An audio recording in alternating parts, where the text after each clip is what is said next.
Joined by manager Steve King after Dartford won, Dover Athletic won. Steve, firstly, give us your thoughts on the game. Open, very open game. Could have been 4-4 at half time. We've hit the crossbar 3 times. We had the better chances. I think we should have won the game, to be honest. But they went down to 10 men. I think they done better in the second half when they went down to 10 men. I think they controlled the game a little bit better. Still had chances to win the game. Listen, when you make the big changes, the whole team on 60 minutes, it throws the game all over the place. Says a lot though when you're standing there saying that we should have won a game against the National League Premier side. Yeah, but I'm disappointed as well because we give them the goal. Yeah. You know, so many patterns in that were wrong. We give the ball away. We looked at the ball.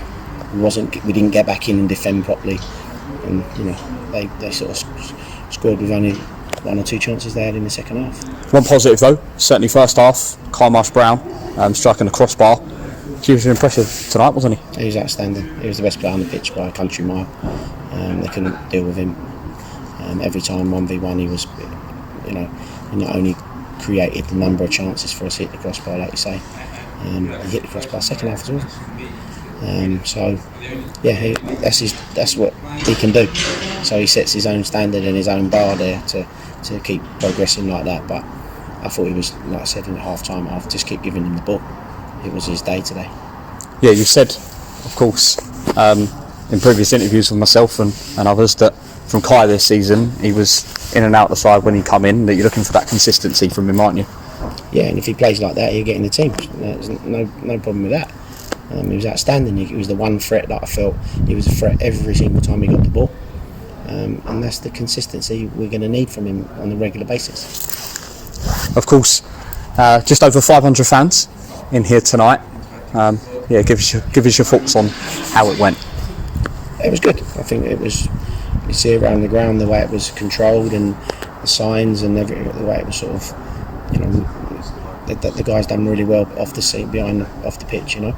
So yeah, we can prove that we can host games.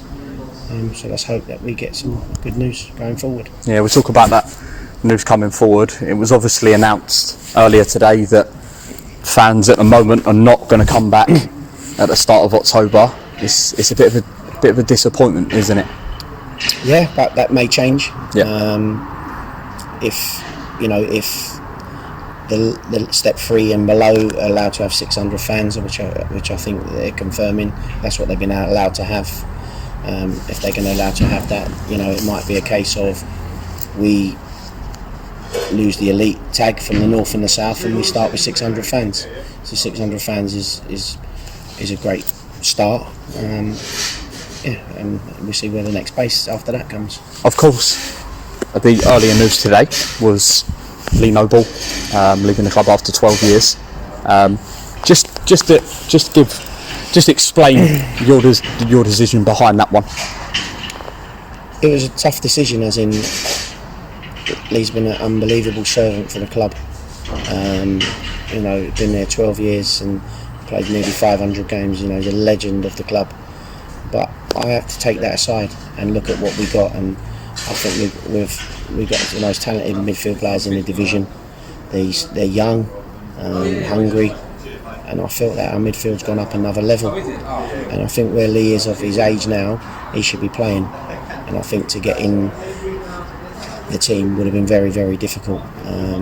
So that was sort of the decision. Mind it, I have to take the sentiment out of it and do what I think is best for the team. So I wish him all the best, and I did ask him to play tonight, so he could say goodbye properly. But he chose, you know, he didn't want to play. He didn't think it was right to play. So I respected his decision, and I wish him all the best because he's a great guy. He's been fantastic since I've been here. He's not been an ounce of problem. He's given everything every time he's put on a shirt for us. He's battled back from injury when he was expected to have an operation. He battled through that, and he come back and gave everything. And the commitment he's given is a first-class professional, and anybody ever rang me for a reference, it'd be the highest reference.